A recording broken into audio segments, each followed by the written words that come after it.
What's up? What's up? What's up? We're here for some whoa so action. Oh, actually, especially for the RIP, even though I'm already gonna just like make this episode not okay because of copyright. But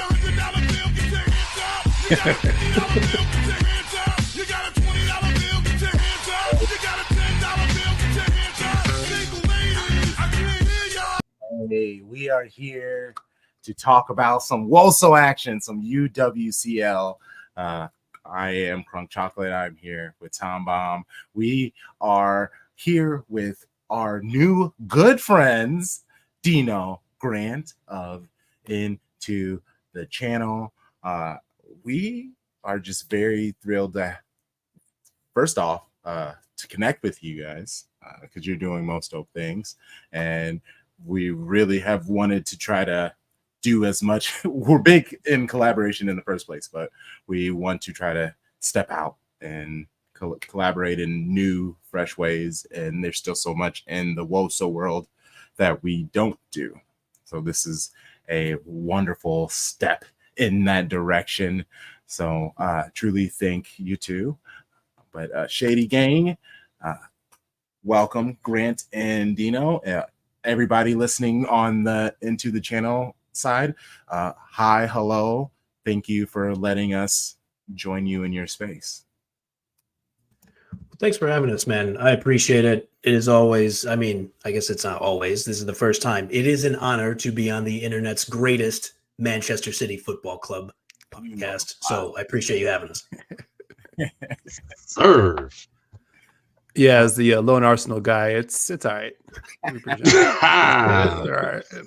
No, big fans of the show, big fans of collaboration. Just kind of excited to chop it up with you guys. I'm probably more familiar with your Twitter work, but obviously checked in on a couple of the pods. You guys do a great show for sure. And just a heads up, I've got a 2-year-old who's a little under the weather. So if your boy kind of goes off camera and off mic, I'll try to be back ASAP. But it's live. We're doing our best out here. But yeah, definitely appreciate the invite. Absolutely excited to kind of get into it here. We work with enough dads on the show that we know that dad duty supersedes all. So shout out to you, Dino. We appreciate you. 1000%. Thanks. Shout out to the dads out there too. Yes. Okay. Well, we are going to step aside and let Grant and Dino take over and get to it. Let's go. Go ahead, buddy. Dino. Okay. Well, yeah. See, I was going to say, so our show typically starts where Dino introduces me and then says, where do you want to get started? So I'm going to turn the tables on you, Dino. Where do you want to get started? I mean, it's less about where I want to get started and maybe where we should get started. So the Manchester City Sky Blues drew a toughie of an opponent, Puri FC, in round 2 of this morning's draw. It's going to be a bit of a knockdown drag. I want to start there just to kind of respect the pod. Let's kick it off there. So I'll just say first, I'll get the bidding started. Not psyched about drawing Puri FC. They were tough in last year's Women's Champions League. And now I know people might look at the results and where they finished in their group. That's not indicative of how they played. They can score, but I think above all else, and I want to try to make this claim, I believe myself to be one of the world's foremost fans of their goalkeeper, Nigerian goalkeeper, Chiamaka Nnadozie, who is absolutely fantastic. Amazing leaping ability, great agility, and can play with the ball at her feet. She has like a lot of Ederson in her game where I swear to God, she could be a field player out there. And now also does a lot of the hold the ball, and then an attacker tries to press her. And you're like, no, don't. But then she gets out of the way. So she'll scare you from time to time. But I know, Dino, you did a lot of research on Puri FC, but Tom, I know you watched them in the Champions League last year. What were your impressions, Tom, when we drew Perry FC? I'm not thrilled. Like she Ndozie can take over a match, and Yes. that's. I think that she probably is the best keeper in D1 Arkema. Yes, I know that Enlair is still playing for Lyon, but I still think that she's the best keeper in their league. She might very well be the best keeper in all of UEFA if you really want to get down to brass tacks. And based off of our 2 performances in Perth, yes, I know it's a lot of preseason-ness, but we struggled to score. And that could be a problem against a goalkeeper that can take over a match or 2 in this case, home and away. Yep. I think that's a great point. Yeah, go ahead. Oh no, I was just going to say, I think it reminds me of the conversation that we had with Samantha Lewis when we were talking Australia going into the Olympics, and Mary Fowler was like one of the big conversation points there. It's like young player, really dynamic player, kind of really looking for her to take that next leap, kind of like that edge of superstardom kind of leap, which I think is on the table. We'll say, obviously, the Bunny Shaw injury leaves a massive gap there. The good thing about the Champions League, though, well, I guess it's the good thing and the bad thing. It's if you're in it, you're playing until early 2025. But I mean, like these first couple rounds are just like we've already seen good teams go home. So it's going to be a tough matchup or a tough couple legs here. But if they can survive and get some of those players back healthy, like a Bunny Shaw, I'm not sure that her timetable, but obviously like that's a huge difference maker player. I think all of us would love to see in the Champions League. And from my perspective, who is someone pretty new, I remember last season, Paris FC, was it them who turned Arsenal Twitter upside down? And basically they were like, we need to change the rules. And Typical Arsenal. Nowadays, I remember that happening, and that was what my first introduction to Paris FC. So I was like, all right, cool. They're not that bad if they can get this head loss from this Arsenal, which honestly, if we're gonna be honest, sorry, it's not too difficult with you have a passionate group of supporters around you, Dino, if I can put it like that. But I am interested in looking forward to watching them. They definitely kept persisting through the competition every single time. I just kept waiting for a team to beat them, and they just kept doing their thing. And I was saying before we went live, I just want City to just be in this competition.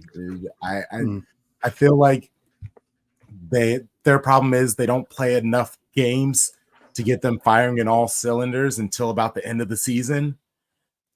I would like to believe that if they can last further in other competitions, but UWCL included, that could help give them the consistency, especially with our problems with like Mary Fowler and Chloe Kelly, because who do you start in matches? And they looked very similar with their success and with their problems.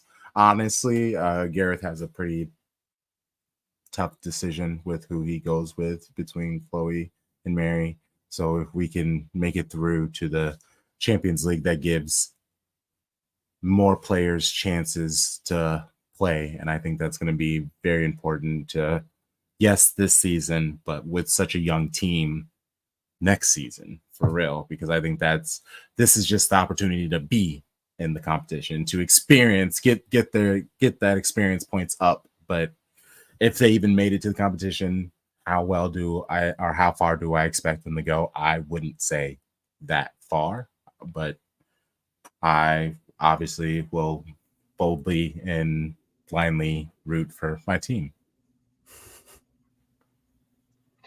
I think that it's interesting that you bring up Gareth Taylor, because I think that the expectation for most of the fans is that you do advance, like at least into the group stage. Like you gave him a contract extension with the thought that like, okay, he's going to play Champions League football and like actually like there's going to be the way that the draw is set up is going to be a little bit different, so it's not going to be so one and done.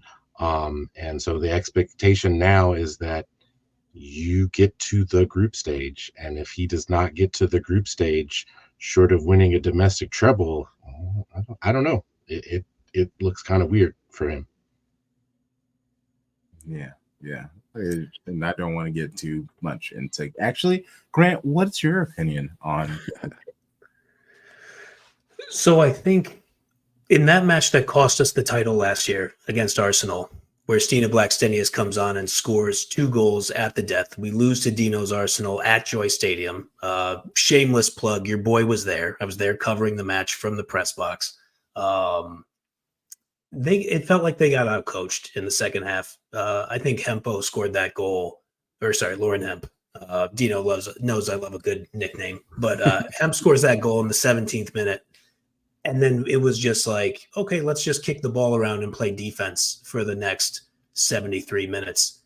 And Jonas Eidevall ends up, he definitely made all 5 of his subs. And I think 4 of them came like within a 20-minute span. I want to say, I might be speaking a little out of school here, but he had Emily Fox just beating up Hemp and then took her off at like the 65th or something like that. And then brought on Blackstenius toward the death. And just made all these changes, and Arsenal just kept pushing. And then they beat us. We drop those points. Chelsea scores 1 billion goals versus Bristol City. Boom, we lost the title right there. And so, Tom, I think you're right. Like, and I'd mentioned this on one of Dino and I, on our last Champions League preview show. And I said it about Jonas Eidevall because I think he's in a similar space. If you know what's good for you, I think your team should make it to the group stage. And you should be very, very competitive because, Arsenal and Manchester City, they're not here to not qualify for the Champions League. We should be doing that.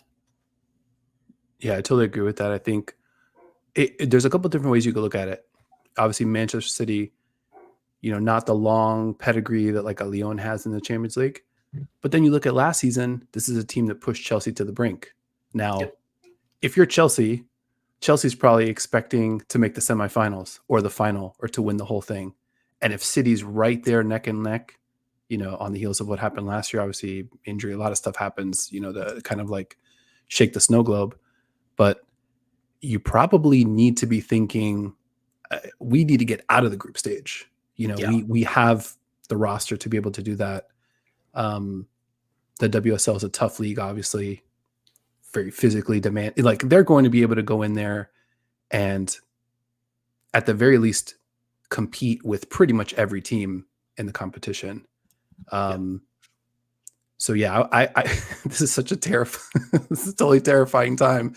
I was texting Grant this morning. I was like, please God, do not let Arsenal draw Perry FC again. Like now it's like City's got him, and I'm like, I don't feel good, right? Because I want City to go through. I want I'm rooting for the show. I'm rooting for your guys' show where we all want to, we always want to, we all want to get to Lisbon if we can. But it's just a freaking brutal tournament. Like, one of our darlings last year, and for anybody who's watched the show, we're like the premier Lily Johannes, pod pretty much on the internet, hosted by 2 bros that have a show devoted exclusively to WOSO. That aside, we were huge Ajax fans last year. Very excited to see them come through here, and it was just like they're just gone. Like the finals in May, and they're already out of the tournament. We've got good friends over there as well. That it's just a real bummer. So, and looking at this slate, these 24 teams, these 12 matches, there's some really, really, really good teams that are going to go home. Okay, so let me ask you this, Dino. What is, like, from a neutral standpoint, what do you think is like the premier matchup in between these 12 matches? Should we do a rundown of what the 12 matches are first? Yeah, for sure. I could definitely do that. So we've covered pre-FC, Manchester City. I want to get into this one in a little bit. Arsenal, BK Hacken. There's some really juicy stuff there. I mean, this is another quarterfinal. This is a team that got out of the group stage in BK Hacken last season. Wasn't thrilled about our draw. when I saw that. And then it's Wolfsburg versus Fiorentina, who had a great showing in there, a couple of matches. Benfica, another one of my team near and dear to my heart. They take on Hammarby. Real Madrid versus Sporting CP. That's a really, really good matchup. A lot of our community kind of tipped us off to Sporting CP. Hey, keep an eye on this team. They're playing really, really well. And they came up and handled business with a little bit more ease than I was expecting. So I think they're going to really be able to push Real Madrid here. Zenk Polten versus Mura. Osijek versus FC Twente. Galatasaray. I never know how to pronounce that. Yeah, Galatasaray. Yeah. Galatasaray versus Slavia Praha. That was another group stage team last year. Anderlecht versus Vålerenga. AS Roma versus Servette FCCF. This is going to be a good one. Juventus versus PSG. And Vorskla versus Celtic. That kind of rounds out the 12 matchups. They'll get their home and home.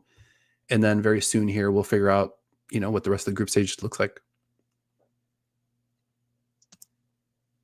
I think to me, that and I know it's a logo match. That stated, I really think that Juventus PSG matchup. I think that is going to be the neutrals go-to matchup. I know that PSG can score. You when you have the likes of Marie Antoinette Katoto and Diani on your squad, you're going to score a lot of goals. I think PSG's biggest problem of late has just been not defending. And I think that Juventus can probably get into a situation where they score a couple of goals late at Parc des Princes and make it interesting in the second leg. Because I have a feeling that they're going to try and go for the win at home. But I really like that matchup, like a lot. Yeah, totally agree. Big logo matchup, like you said. I mean, Juventus, okay, so they were 19 wins, 2 draws, 5 losses last season in Serie A. They finished in second place to Roma. Big exodus of talent, though, out of Juventus. So I think we all know Julia Grosso from Canada. Now she plays for Chicago Red Stars. She was there last year. The absolutely brilliant Dutch striker, Lineth Beerenstein. Now she plays for Wolfsburg. She was at Juventus last year, was their leading goal scorer, I believe. And Nigerian forward Onyi Eshegini, she went over to PSG. So possible revenge matches there. And I think, Juventus, they're gonna try to make up for that. They signed Swiss forward Alicia Lehmann. I think she was at Aston Villa, but she only had 14 goals in 74 appearances for Villa. And then they also signed a Danish forward Amelie Vangsgaard. But she scored 6 goals in like 1,000 minutes and 19 matches for PSG last year. So I think, and I've totally raised my hand on this. It's hard to keep up with all these teams over the course of the calendar. So I haven't watched a ton of Juve, but they got to find goals somewhere. And when you lose Lineth Beerenstein, I think people probably remember her from the 23 World Cup. She was talking cash shit about the USA when they got knocked out. She was like, good, I'm glad they're out. Yeah. But she's a monster. She is one of the best forwards in the world. And so when you lose a player like that and you try to replace her, I think that's a big hole in Juve's attack. No, the Juve did win their Women's Cup draw in Louisville, and they did look pretty good in both of those matches. But granted, those were warm-up matches, and I don't think they actually played Louisville. I think because Louisville lost the first round against Palmeiras, so I think they played Palmeiras. But Palmeiras is a very good developmental squad. Like a lot of big names have come through that club that are now like stars for the Brazilian national team. So yep. I think that they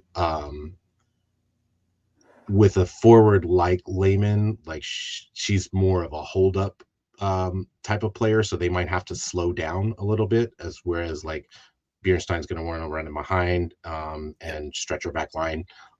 So I do think that based off of what I saw in those 2 preseason matches, it seems like they're a little bit already starting to kind of change their philosophy on how they want to attack. Now, whether or not PSG is ready for that challenge, that will be interesting, because I'm not sure which one of those teams wants to have the ball more.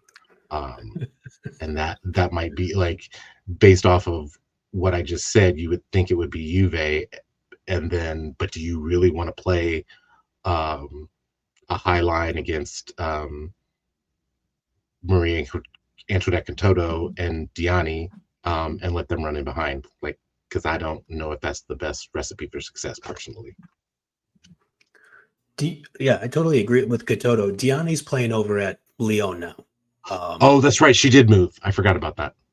All good. A lot of movement these past 2 years, but Katoto is your like premier number 9, I think, in D1 Arkema. So I think you're totally right. I think Juventus, if they try that Italian Catenaccio defensive style that they, is like pervasive throughout their whole footballing culture, you could still get cooked by Katoto in those scenarios. Yeah, and I think just to add to that real quick, ThomBomb, you mentioned the defense of PSG.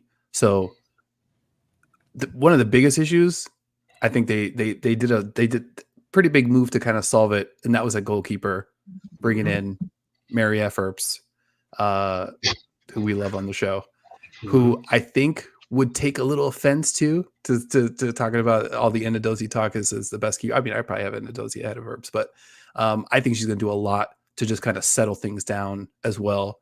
Elisa de Almeida, who's one of their defenders too, like has the tendency to run a little hot. I mean, great player, but like a little bit of a wild card.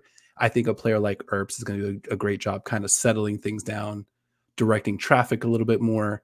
And I think maybe turning that PSG defense into, I don't want to say more of a professional outfit, but I got to imagine that we're not going to see some of the wild YouTubeable moments from them this season. We'll see.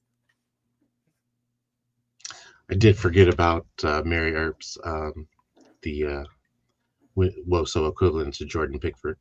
I mean, whoa, that's tough. That's tough on Earps. Oof. I mean, like think about it. England starts 2 keepers whose wingspan is not as tall as they are. I'm just gonna put that out there. I mean, Aaron Ramsdale's just sitting there. I don't know what we're doing out here, but talk about that one later. I mean, both for UWCL and French League. Hell yeah. I like it. I want to, if we can, I want to talk a little BK Hacken Arsenal, because I'm very excited about this. Also very nervous. Incredible relief just knowing that this is going to be a 2-leg affair, because like a single match sample size versus a team like Hacken is just a nightmare. I think on one hand, Stina Blackstenius, who you mentioned, Grant, former BK Hacken player, another monster signing this past offseason, Rosa Kafaji, the youngster who might be Arsenal's toughest player. Like right now, she's just like fearless, all attack all the time, super offensive minded, super opportunistic, and just, I don't know, just a player that happy to mix it up. Yeah, whenever the moment calls for it. She's a great player. I'm happy she's at Arsenal, but knowing that this BK Hacken side, also seeing what they did last year, they got to the quarterfinals. They survived the group stage. They drew Chelsea. They swept Real Madrid. They went to Paris to beat Paris FC. Like, this is a legitimate squad. Down a little bit of talent, but they played a great brand of team ball last season. Defensively, they were a fortress. This is going to be a really, really tough matchup for Arsenal. And I think, in the little preview that we've been seeing heading into the season, we've seen Arsenal play pretty nice ball, but, that finishing hasn't quite been there. And I think the last thing that I'll mention here is from our Champions League journey last season, I think the thing that we kind of walked away from the tournament with was like, you need to be able to win different ways. You know, you can't really just lock down defensively. Sometimes you got to go back and forth. Sometimes it's more physical. Sometimes it's more technical. And I think like Arsenal kind of maybe sort of built for that. But this is going to, I can definitely see Arsenal getting blanked in one of these two matches, like a 0-0. I could definitely see, or who knows, maybe it's razor. Like these teams are actually really close together. I don't know. I'm a little nervous. I apologize. I know it's a road game for me, but I need to crack a beer because I'm just very nervous. And this is an ITC, obviously Cheers. staple. Cheers. I appreciate it. No worries. As a Arsenal fan, does it concern you at all that like they are like BK Hacken is like well into their league season? Like they're already like they don't have to worry about like, oh, like we have all these new players in. How are they integrated into the squad? And like they're beyond that. Like they're into the season already. Pretty scary. I mean, being into the season last year paid big dividends for BK Hacken, for another squad that we love, SK Braun. Like it's just a real difference maker. Like the fitness level is different, the sharpness is different. I don't think. I mean, Arsenal's still there's still a couple of weeks away. We're still playing, like we're still coming off a Washington Spirit exhibition and a little something here, a little something there, like basically a press tour. And now we're getting kind of dropped, and like very winnable games for Arsenal in their first two, versus Rangers and oh my God, I'm blanking on who the other one was against. Apologies. But both very winnable, not super scary. Rosenborg, that's right, absolutely. But yeah, a 1-0, pretty much a squeaker against another one of those Norwegian teams that is physical, that's going to muck it up and make it difficult. And I think we saw it play out on the field. And to me, Hacken is probably a level, at least one level above a Rosenborg. So we'll see. Yeah, I'm sure you guys can hear the nerves, but it's okay. I'm going to be all right. We're still about a week or so before we start playing football. I could talk myself into some good stuff here. Rosenborg is currently number 1 in the Swedish league, and they have not lost in the league this season. Yep. It showed. So, yeah. I wanted to mention this tweet. Shout out to Flops. She tweeted, watching the live right now, I think Benfica versus Hammarby will be a really good tie matchup. Was hoping we could see them both in the groups. So a shame they're facing each other so early on. Think Fiorentina versus Wolfsburg could also be a good one. Shout out to Flops for watching and the comment. We love you so much, Flops. Very much. I think Fiorentina is a super interesting club. They looked really good in their two qualifiers. It seems like there's something happening in Serie A right now. AS Roma looked really good in last year's Champions League. Missed out on the knockout stage in just an absolutely insane final day. Dino, that group, if you could, we were calling it the group of life throughout the tournament. So it was Roma, it was Bayern, it was PSG, and Ajax. Yep. And I think on the last day, there was like a 30-minute span on the final match day where one of the 4 teams were going to go through. And it was just goal, group changing goal, group changing goal, group changing goal. And so, you just never know how these things are going to look. And AS Roma just barely missed out. But you can tell from Fiorentina, and shout out to Fiorentina because they did this crazy thing where on their YouTube page, they streamed these qualifying matches live. Who would have thought that giving people the opportunity to actually watch games would help you grow the brand and grow viewership across the world? So shout out to them because I don't think enough clubs do that. They were the easiest team to watch. Like absolutely from an accessibility point, like at least in the United States, that was the easiest team for me to follow. And like, yes, I did wake up and it was like, oh, well, is Lily playing? let me check on my American child.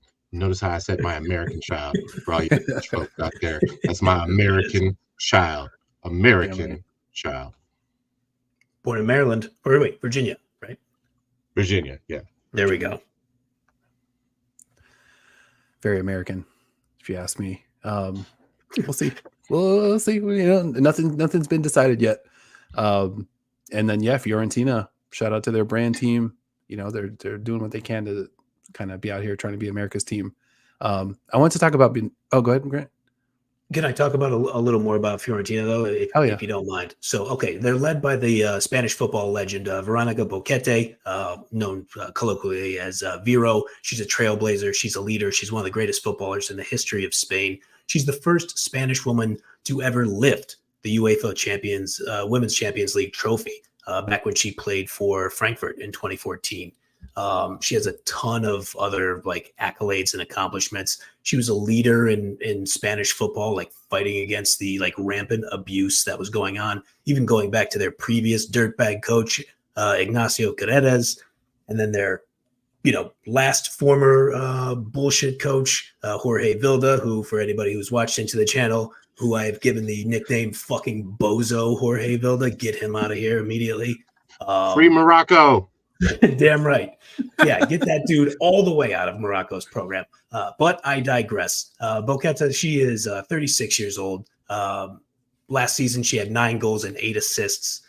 She's flanked by Italian midfielder Michela Catena, who had 7 goals and 3 assists. She'll play a lot in the middle with Boqueta. And then keep an eye out. And Tom, I bet you probably, if you were watching these matches, Swedish striker Madeline Janogy and Agnese Bonfatini were coming up big in those qualifying matches. They look real good running up and down the left and right flanks. And obviously they know how to defend. I'm not saying that Ajax misses their previous coach a lot, and it's showing a lot. But I mean, they blanked both of their opponents to qualify to this stage. So I will be interested to see if they can keep that defensive show on the road, especially against a team like Wolfsburg, who you just stated, Linda Bierstein is now playing for them. So that's going to be an interesting, juicy matchup for real, especially when you have the likes of Alexandra Pop and Svendis Jonsdottir. Are you going to be able to stop that? That's going to be the biggest thing. Going to be very difficult. I mean, I think I'm excited to see Wolfsburg back in the mix, though, just because it's one of the kind of the blue bloods of the tournament. And I think they were not super happy to kind of be left out of the mix last year. Speaking of the Puri FC team that we mentioned, Wolfsburg, another team that fell victim to that Puri FC side last year on the way in. And I think you really can't discount. This is where I think things get a little, I don't want to say dicey, but a little bit interesting for both of our clubs, Arsenal and City. You really can't discount the Champions League experience. I mean, I think there's a lot of carryover from the men's side. It really is a different brand of ball. And the group stage, there's something about playing these teams. And then we had a great time with the reverse fixture in the middle, because you play, team 1, team 2, team 3, and then team 3 again. So real bad blood between those those mid group stage matches where you're playing that team a second time back to back and just kind of scratching to be able to get through. Great tournament, but yeah, I'm really interested to see if the experience, teams like Häcken, teams like Puri FC, teams like Benfica, if they're able to carry that forward, or if it's sort of like a fresh start, a lot of player movement, new season, and it kind of gets turned up inside out a little bit. We'll see. Where do you guys stand on experience versus maybe more current form? I think that you have to have at least 1 or 2 players that have some of that experience like that, and I think that's going to be that is where I'm most scared for City, because we ain't really got it. Like, I mean, other than Viv, we ain't really got it. And that's about it. Like current form can help. Current form can help if you have a very, very young team, like a team that has no veterans sort of thing. Like everybody on your squad is under 25 and y'all just don't know any better. Like, okay, like, but there's, to me, there's too much of a mix of age in city squad specifically for them to kind of like run with that. So that does kind of scare me a little bit. Not gonna lie. Yeah, I'm with Tom. I do think that addition of Yui's national teammates is going to come in really key. First off, just helping Yui acclimate even more to the club, just because she's, I feel like the crown jewel sitting there in the midfield. So if she's happy, we're happy. But Yamashita coming in, all of the success that she's had in her career. I watched the preseason games. When she plays, the calm that she has on the pitch, it's just really cool. Nothing seems to really kind of surprise her. I think a lot of the players that they brought to City are just ravenous. They're just like so hungry to prove themselves and to show why they were brought to City. I do worry about who's going to be kind of like the mama bear. Like, is it Laura Coombs? Is that who it is? Because I mean, that's basically it. It's Laura, but we have a lot of players on the team who have been playing top flight football for a very long time. And even though they're younger, you could really call them veterans for how long they've been playing, at least for their national clubs and things like that. Champions League, agreed, it's a completely different animal, but I am hoping at least for this is where the managers, this is where management is key, because I think the players are going to come out hot. They're going to want to run it up and score a lot. And if Gareth tries to calm them down instead of just adjusting that energy and pointing it towards the right direction, I think we could be in trouble. But I'm hopeful. I am trying to stay positive with the manager. I have seen progress in the squad. He has gotten an extension, so I'm trying to support him. But I really am a big believer that it's just such a talented group of players that, you know, he better be successful. He's lost a few people who are, I thought, were very important to the growth of, like, Bunny with Goater and a few other key goalkeeping and just like general staff. They've left. So now what does that mean for Gareth, and if he can help straighten line and truly do his vision? But I am kind of worried about that, because it really is, it's family FC, because they really do seem to love each other and hang out and make TikToks and all that stuff. But it is a bunch of kids running things now.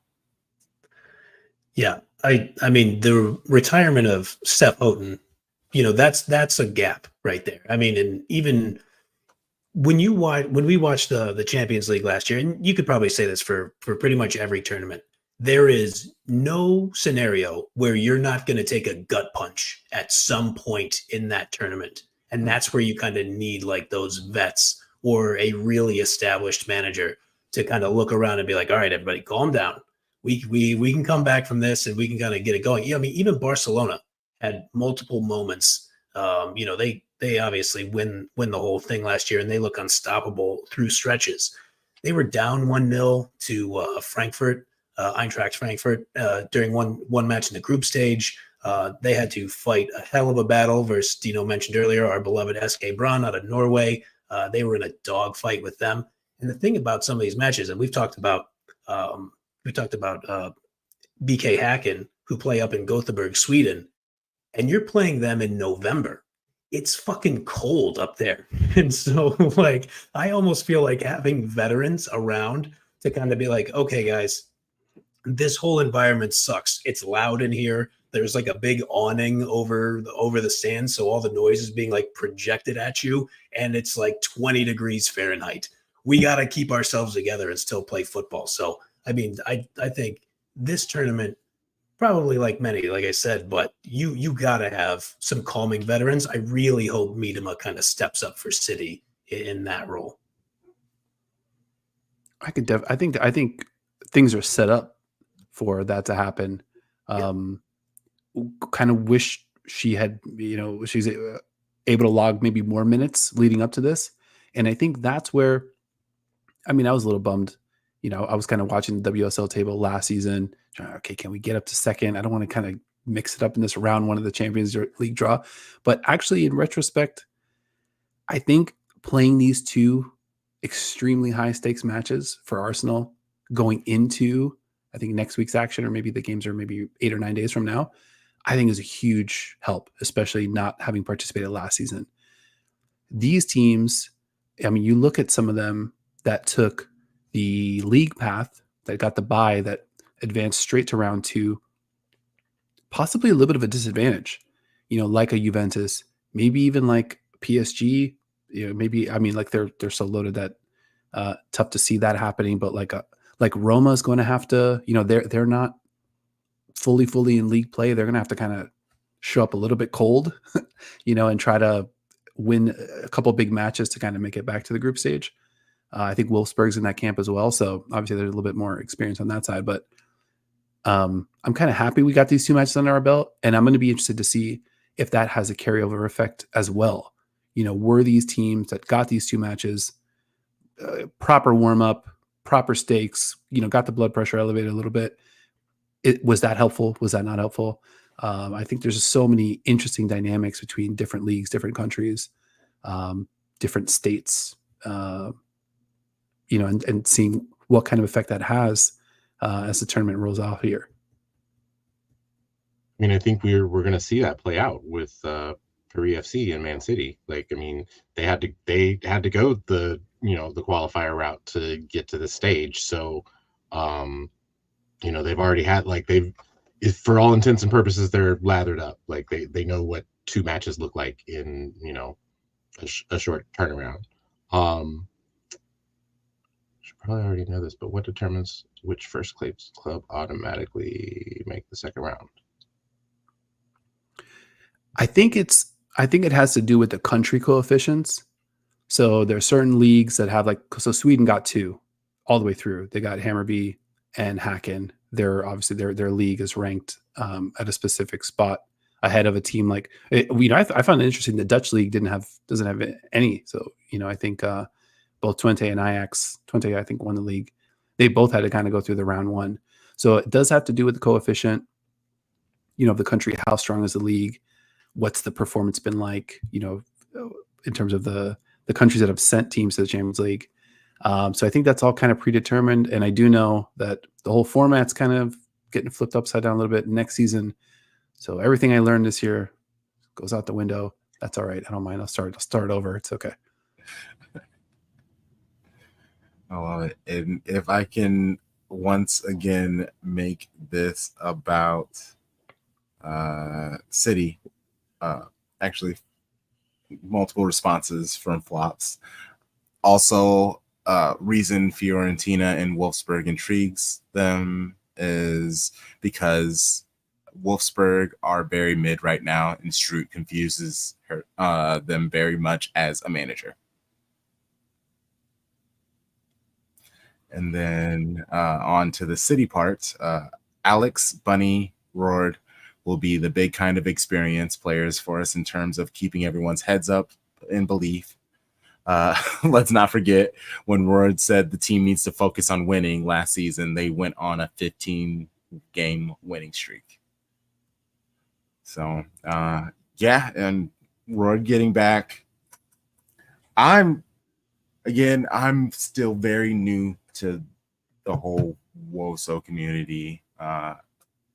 Every time I watch Miedema from the not from the hating perspective, because I saw her play. Well, I didn't see her play, but when I would see her play, it was on a team that I'm not gonna give her that much credit. I'll be like, she's nice, but like, how nice is she really? Like, because there's a bunch of thugs and scoundrels, so I can't really understand how much it's actually techie. Oh my god. I mean, we really do have it out for Katie McCabe on our show. Let's just put it out there. Man. Well, she was laying some dirty hits against City last year too. There was definitely some not fair play. And Dino and we discussed that on our show too. When I was making my notes about is Kafaji the toughest player on Arsenal, I thought about McCabe. I'm like, McCabe's more of a troll. I'm not sure. Yeah, I kind of like. She's just I don't know. She's like she got some like definite Draymond vibes, for better or worse. So I think I'm a fan, but I can see how she might rub some the wrong way. But I think Miedema, don't get me wrong. Yeah, I mean, obviously, I think I think Miedema, though, she fits definitely the profile of like professional goal scorer, big target. I think she's definitely going to get opportunities, but it's just impossible to know how these matches are going to unfold. Like, I think the perfect example, like Grant, you were talking about Barcelona and some of their mixed results last season. They obviously lost to Chelsea in the semis, but they also had to draw to Benfica in a 4-4 match, where Barcelona giving up 4 goals. So it's like these games really do unfold in different ways. It really just, the cold weather you were mentioning, the SK Braun Lyon match, that was a snow game. In the 80th minute, it's just a snowstorm all of a sudden. Very magical sports movie moment to finish out that one. But you really just do not know what you're going to expect in these. I'm kind of I'm kind of excited for. I hope we can kind of pull you into this proper like Champions League fever, because we absolutely got it last. We were just like notes, like we have papers flying everywhere trying to like figure out. We were like 100% all in. It's an awesome tournament. It's a great tournament. Impossible to predict as well. It's I think best time of year. I think one of the things that makes this tournament so unpredictable is the amount of squad rotation that you have to do in the tournament to like be successful in the tournament as well as be successful in the league, which I think is interesting because both City and Arsenal play away to a continental opponent and then come back and open the season against each other. So, Dino, what kind of squad rotation are you looking for from Jonas from the first match in Gothenburg to that match, that first league match against City? I took a note here about what I'm expecting. I'm expecting the no fucking around roster. Like, we just need to have like as much as we can put forward. That Hacken side really scary defensively. They play absolutely on a string. Like, we saw the best of the best offenses last group stage just not be able to score on them. Chelsea in Stamford Bridge couldn't score against Hacken in a Champions League group stage in a match they needed. So, I mean, there really is no. It's got to be the best. Like, I would kind of, I hate to say this, but I would definitely take, obviously, I mean, I would definitely take getting past Hacken over maybe being fully prepped, fully ready for that opener against City. I think I want the Champions League experience. We saw these teams kind of grow up. Benfica, who I also want to kind of, we maybe can get into that in a little bit, but that's a team that you can rewind all the way back to the 23 World Cup. Portugal, you can kind of see they're young, kind of joked, all right, they got skills, but I don't know, could they do more in the strength and conditioning side? Can they hit the weight? Like they look a little slight, in terms of like the upper echelons of world football. That also showed in the Champions League as well. But you also saw the seeds of a team and an organization that's like, no, we're going to start. This is building. We're just going to be building. And I think there's nothing like this Champions League format, this level of competition to just kind of add, extra, like those battle scars and like, that experience that you talked about. It's like you want experienced players that can kind of come out here, get everybody mentally prepped at the level. So for me, it's got to be the A1 kind of lineup from Idevall here against Hacken. Do you think that Leah Williams is fit enough to start both matches? Because knowing that she'll have to start that third one on the home leg. I mean, you kind of need her skill set and just her brain kind of like on the pitch. I mean, if she gets if she ends up on a bit of a minutes restriction just to kind of balance things out, I think that's reasonable.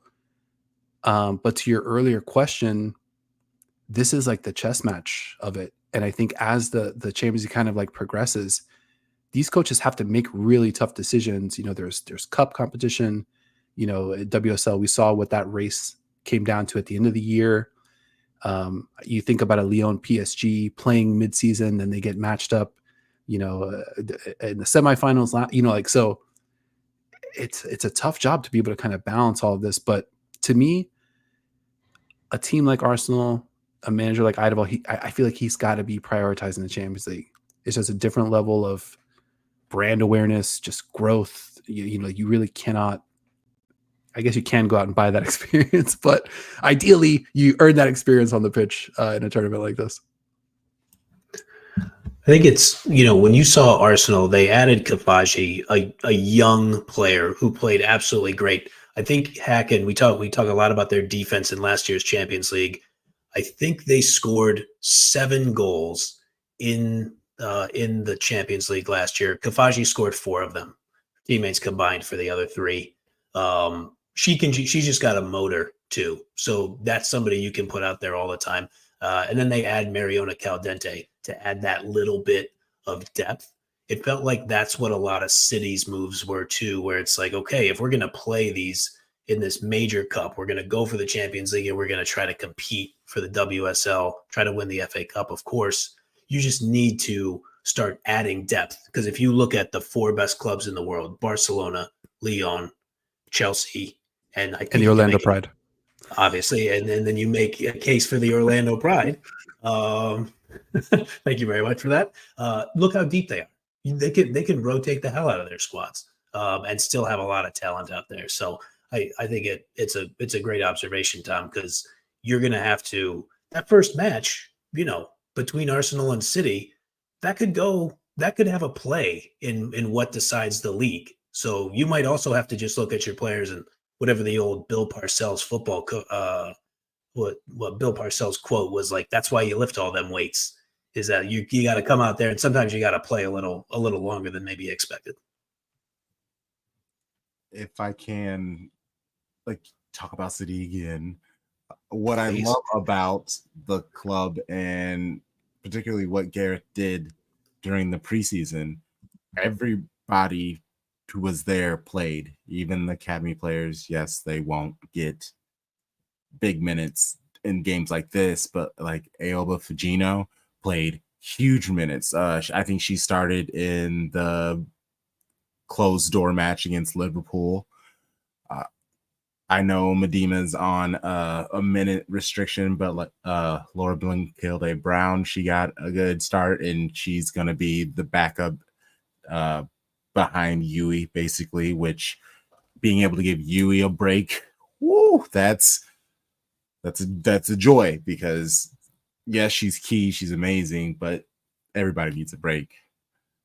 But yeah, Poppy, I think these are the chances to some of these younger players are gonna, especially there have been a lot of signings over the summer, and I have no idea what any of them mean, but they're talked about like they're going to be key to the club, which is exciting and terrifying.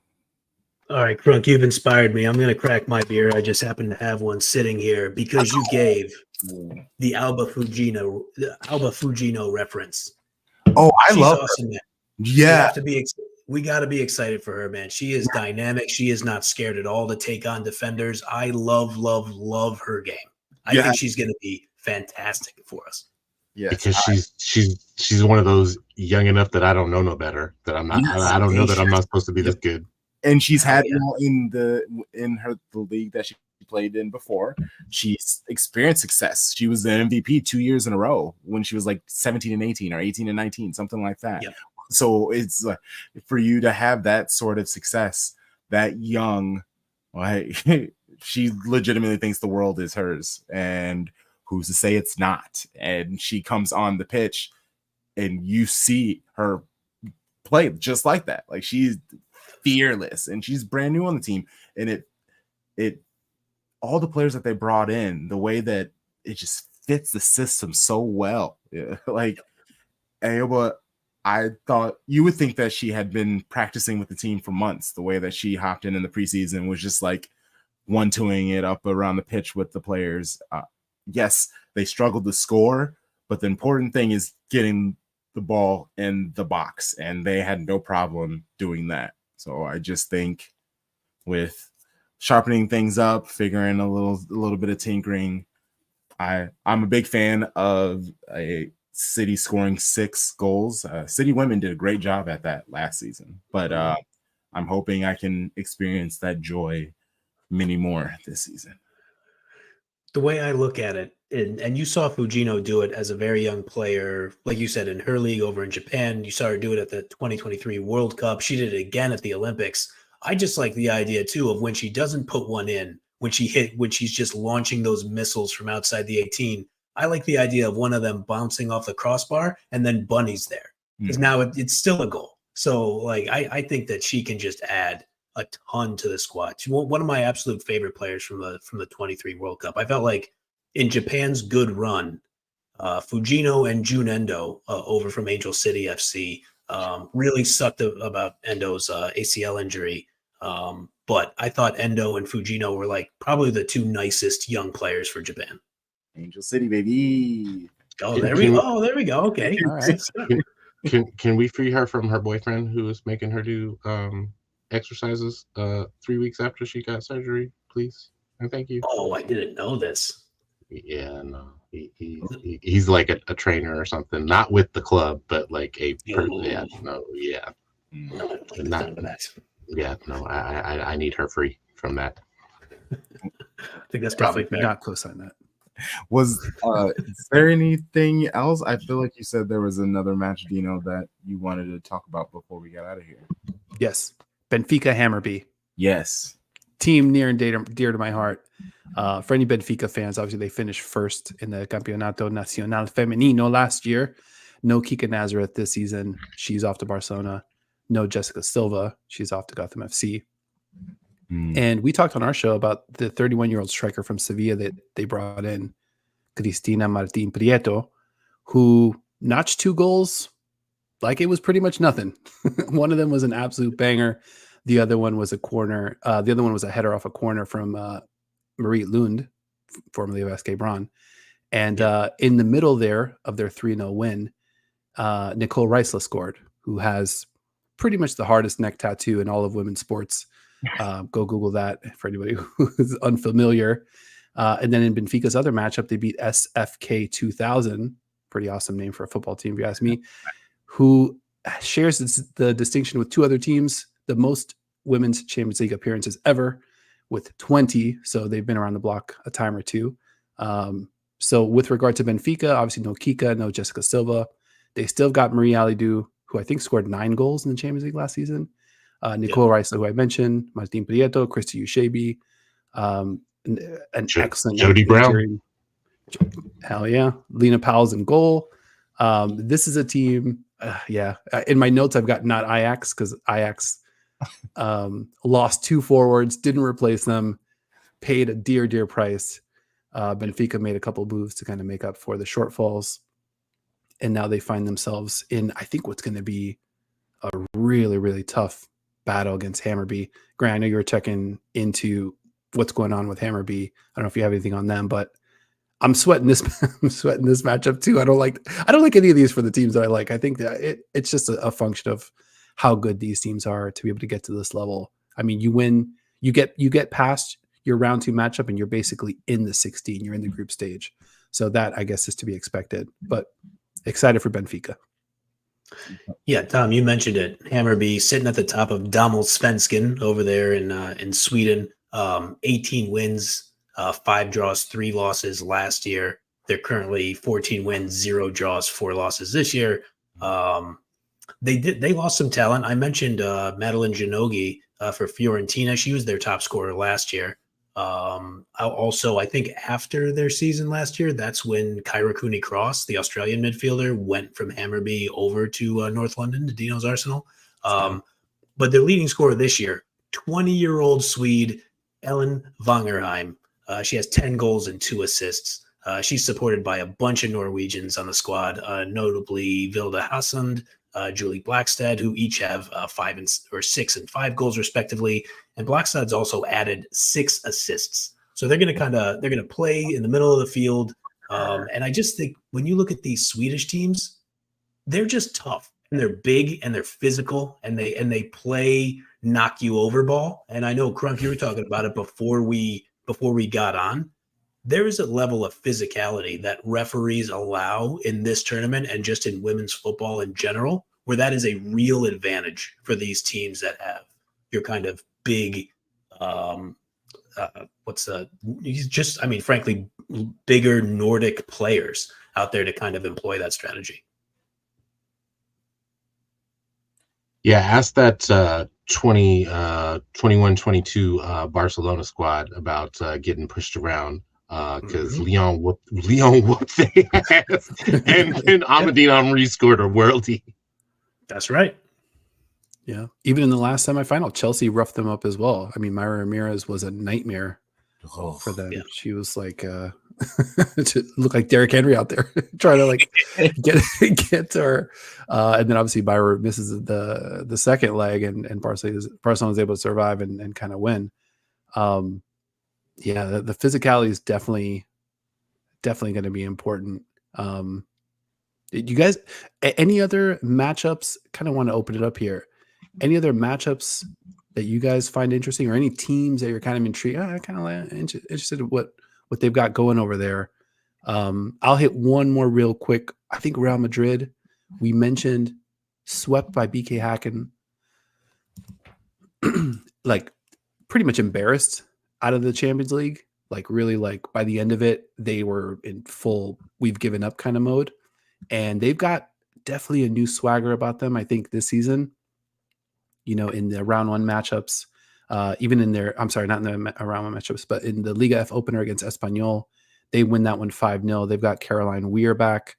Athenea looks good, and they just added a bunch of like legitimate professional footballers that I think fill a bunch of gaps. Melanie Leopold, so we mentioned Alba Redondo, lethal scorer from Liga F, Eva Navarro, Lacroix, the defender from Montpellier, who's going to be basically I think who started at center back for them, and then Philippa Engeldahl as well. So just a bunch of great moves across the board. I think they want to be really competitive, and I don't think they enjoy, being so deep, so far down in Barcelona's shadow that they're a little bit of an afterthought, probably in their own league as well.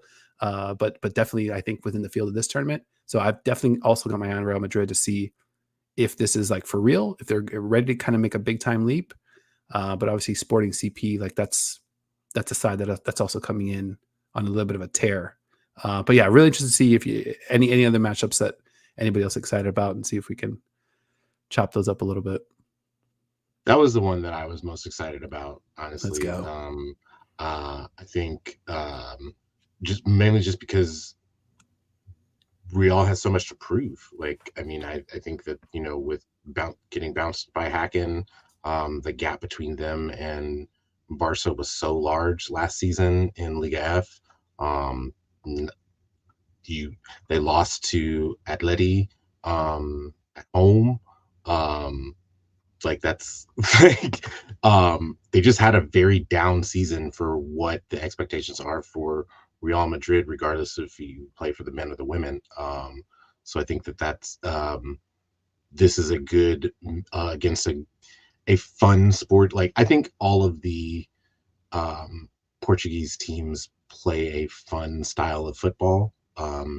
And I think that this is a good test for them, not just to see how far that they can get in this tournament, but like, are they ready to like take that next leap and maybe, you know, steal a trophy from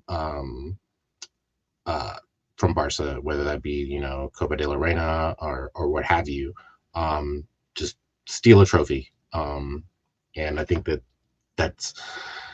this is going to be a good prep for that. Totally. I mean, Real Madrid is not here to be the plucky underdog in any situation, at any point, in any sport. Football, men's football, women's football, basketball. Real Madrid is coming out there to win trophies. So I couldn't agree more. I mean, they were so active in the transfer window. I think Felipe Angeldal, obviously a player we are familiar with from Manchester City. I think she'll be an interesting addition.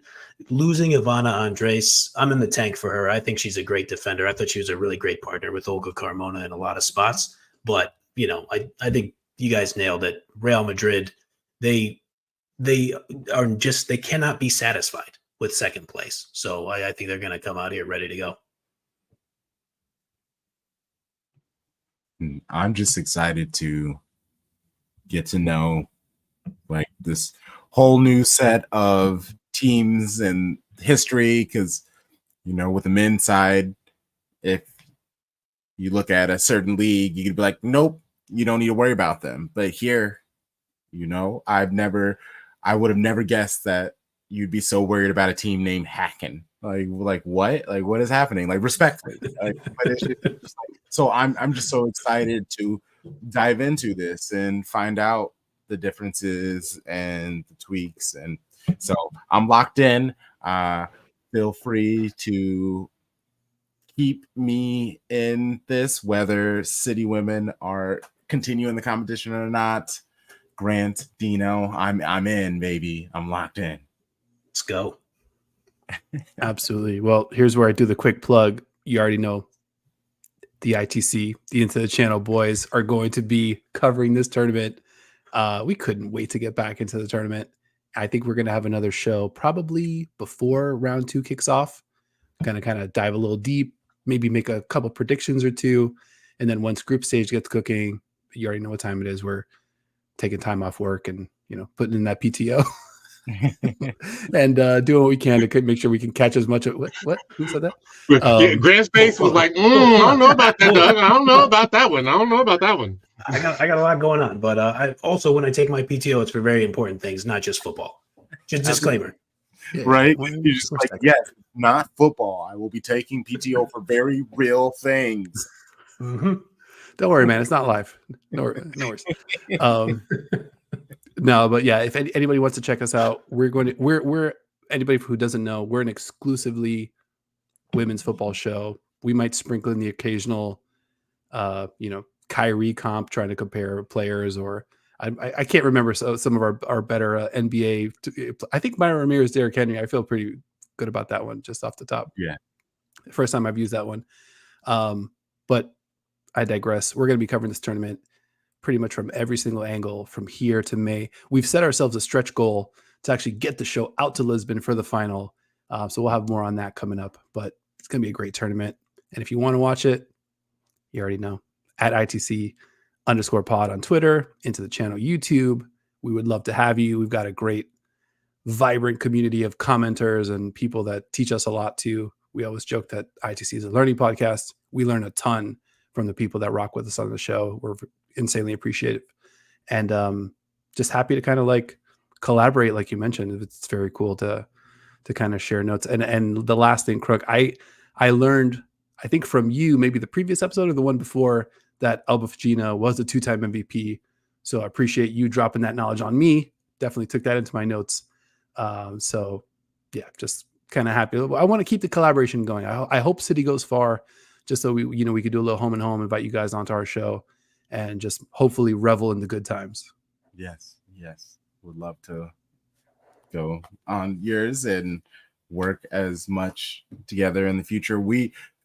we bring people on over and over as long as they are willing to join us. We're a family. We really do. We're big. We call people who support us, who've been on our shows, we've been on their shows, any of it, it's all Shady Gang. So you all are officially a part of Shady Gang with us. And once you're in Shady Gang, you gotta go crazy to get out of Shady Gang. So like you're in this family whether you want to or not. And if you need somebody to give you a Tim Chawinga is let's go, a better post pattern runner than Tyreek Hill on your show, just let me know. I got you. That footwork. I've been waiting to say this, Tom. I mean, I don't know if it's been mentioned on the show before. ThomBomb, without a doubt, the best dressed NWSL reporter in the game. I just gotta say, like, I show up to these Seattle Reign matches. I'm just like, God, just looking 5% as good as Tom. So I mean, I'm trying to keep up with you, buddy. I mean, look at me. Come on. I can't show up in a fedora and a tie and a vest, man. I'll look ridiculous. I'm glad you're doing it. Because I cannot. I'm not gonna lie to you, huge fellas. Like the first time I did it, I just did it because I was nervous as hell. Like it's like, okay, so if you look good, you'll feel good and you'll work good. And then it's just like, oh well, the internet keeps on clowning me for this, so I guess I gotta keep the party going. I mean, anybody who's clowning you, they don't know what's going on. I mean, I guess I'm not exactly a fashion expert. I think it's inspiring what you're doing, so I appreciate it. Appreciate you so much. Yeah. Anybody clowning, go listen to the other show. We are very, very proud of ThomBomb for what he's doing over here. It's if there's one thing about me, you are gonna get these positive affirmations and just love. I will keep it at you if I can. So yeah, everybody like the video, thumbs up. If you're listening in the audio, rate, review, all of those things, share to other people, being like, look at this wonderful show that you probably missed out on, but now it's available to you listen to over and over again. Just run it up. I want to say thank you again to Jack Gahn, Northern reporter for the Daily Mail, for chatting with me. That episode came out today. The audio episode should be releasing shortly. If you've had a chance to watch or listen to that, thank you. We have a Breaking Bread, a match preview show for Man City men against Brentford. That is tomorrow. Then we have our lit stream Thursday nights. We have our kickoff show pre-match for Brentford an hour before. We got plenty of things going on. Saturday after Brentford, actually, we are teaming up with All for United Women's, their channel, and we're going to do almost like a Man City, Manchester United season preview for the WSL. They're going to talk about United. We're going to talk about City. We're going to look into the season and just overall, tons more WOSO content coming from us. So stay tuned. We're turning the things up. The wave, it's getting bigger and bigger. This is the third season, so we got to do it big. I love it. And, thank you again for having us, guys. I very much appreciate it. And yeah, we got to figure out the reverse fixture, get you guys over onto the ITC whenever you're ready to do it. Yes, definitely. You just give us a date. We'll figure it out. We'll figure it out. Awesome. All right, everybody. We will see you soon. You know the vibes. Shady Gang, Shady Gang, Shady Gang.